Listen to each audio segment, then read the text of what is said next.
WPTV. This is News Channel 5 at 5:30.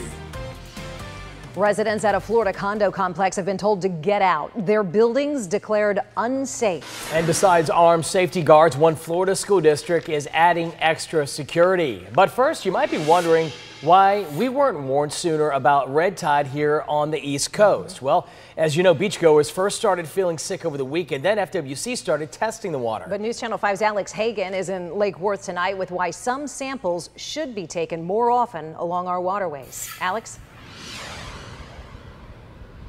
Yeah, Jay Shannon, we're at Lake Worth Beach right now, and I actually want to show you first these signs that lifeguards just put up today that warn beachgoers that red tide, of course, may be present in these coastal waters, warning about the possible respiratory symptoms. Now, scientists, of course, have been telling us that the red tide made its way over here from the West Coast, but those same scientists are also wondering why we didn't know about this before this past Saturday. Quite the shock along our beaches the past few days.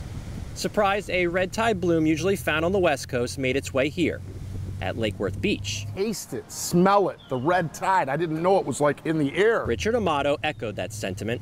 Shocked is the word. You know, you always hear about the red tide on the West Coast, but then I came here to the East Coast and it's here. It's here today. Down at FAU, I met with Dr. Bill Lauda, a research professor in the Department of Chemistry and Biochemistry. Not surprised that it's here. What surprises Dr. Lauda is the fact we had no warning if in fact the red tide bloom on the West Coast made its way around the peninsula up into our area. Maybe DEP or EPA or somebody could be looking at the water there. Is it moving north along the Keys? He says this highlights an issue: state budget cuts over the years to certain environmental agencies, leading to lack of water monitoring and sampling, he says.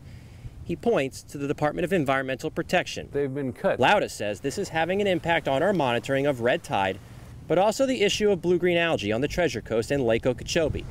He worries about future warnings. It takes a couple of days to get this data back. That should be almost on-site immediate.